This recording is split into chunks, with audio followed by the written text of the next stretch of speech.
স্ক্রিনে আপনারা যে দানব আকৃতির সাবমেরিনটা দেখতে পাচ্ছেন, যেটাকে সাধারণ লোকালয় দিয়ে নিয়ে যাওয়া হচ্ছে, এবং এই সাবমেরিনকে দেখার জন্য জার্মানির একটা শহরে হাজার হাজার মানুষ ভিড় করছে। এটা মূলত ইউ-17 নামের একটা সাবমেরিন। এটা জার্মান নৌবাহিনীর জন্য 20 শতকের শেষ ভাগে নির্মিত হয়, যা মূলত টাইপ 206A ক্লাসের একটা সাবমেরিন। তো হ্যাসমারসাইমে এই সাবমেরিনটার স্থানান্তর ছিল একটা জটিল এবং ব্যতিক্রমী প্রকৌশল প্রক্রিয়া। এই দানবীয় সাবমেরিনটা এক স্থান থেকে অন্য স্থানে নিয়ে যাওয়া ছিল এখানকার প্রকৌশলীদের জন্য অনেকটাই অসম্ভব কাজ। কিন্তু এই অসম্ভবকে সম্ভব করতে গিয়ে যা যা ঘটেছে তা এই ভিডিওতে দেখবেন। একটু সংক্ষেপে বলে রাখ, এই টাইপ 206A ক্লাসের সাবমেরিনটি 1960 এবং 70 দশকে নির্মিত হয়েছিল।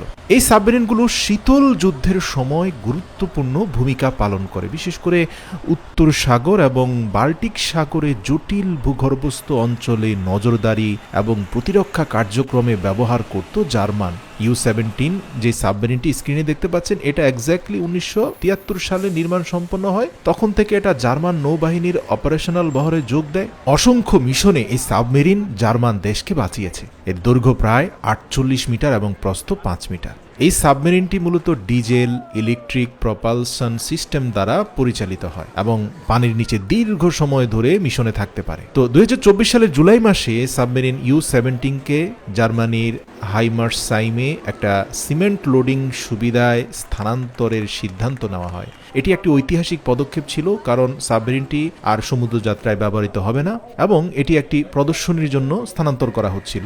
যেখানে নিয়ে যাওয়া হবে সেখানে এই সাবমেরিনকে সাধারণ দর্শনার্থীদের জন্য স্থাপন করা হবে এবং এই সাবমেরিন সাধারণ মানুষের কাছে জার্মানির গৌরবময় যুদ্ধের ইতিহাসের কথা তুলে ধরবে, হিটলারের ইতিহাসের কথা তুলে ধরবে। ইউ-17কে একটি বিশেষ ডিজাইন করা ট্রেলার এবং ভারী লিফট ক্রেন ব্যবহার করে স্থলভাগে নামানো হয়েছিল। আপনারা দেখতে পাচ্ছেন যে এই লিফট ক্রেনের অসংখ্য চাকা রয়েছে, যাতে একটা নির্দিষ্ট জায়গায় পুরো ওয়েট না পড়ে। যদি একটা নির্দিষ্ট জায়গায় পুরো সাবমেরিনের ওয়েট পড়ে তাহলে রাস্তাটা ভেঙে ডেবে যাবে। তাই চেষ্টা করা হয়েছে অসংখ্য চাকার বিনিময়ে এই পুরো লিফট ক্রেনটাকে সমান্তরালভাবে লোড ম্যানেজমেন্ট করার জন্য। আর এই জায়গার লোকজন উঁচু নিচু স্থানে যেখানে চাকাগুলো উঠছে বা নামছে সেখানে খুব সতর্কতার সাথে বিভিন্ন সাপোর্টিং বস্তু দিয়ে রাস্তার কম ক্ষতি করার চেষ্টা করছে। হাইমারসাইমের যে প্রধান সড়কটা, এটা কিন্তু অত্যন্ত সরু রাস্তা। 500 টনের সাবমেরিন এবং বিশাল ট্রেলার সহকারে এই রাস্তা দিয়ে এই সাবমেরিনটাকে নিয়ে যাওয়া কিন্তু বিশাল একটা চ্যালেঞ্জের ব্যাপার ছিল। তো যাই হোক, সবচেয়ে যে কঠিন বিষয়টা ছিল সেটা হচ্ছে একটা সিমেন্ট ফ্যাক্টরির সিমেন্ট লোডিং সিস্টেমের নিচ দিয়ে সাবমেরিনটিকে পার করার সময় দেখা যায় যে এর উচ্চ হুকের সাথে সেই ফ্যাক্টরির সংঘর্ষ হচ্ছে। দুটি বিশেষ রোলার ড্রাইভ ব্যবহার করে সাবমেরিনটিকে পাশের দিকে শুইয়ে দেওয়া হয়। এভাবেই এটি সিমেন্ট লোডিং সিস্টেমের নিচ দিয়ে পার হয়। এই সাবমেরিন সম্পর্কে আরো কিছু তথ্য বলি আপনাদেরকে। সাবমেরিনটি ঘন্টায় 37 কিলোমিটার পর্যন্ত ব্যাগে চলতে পারত।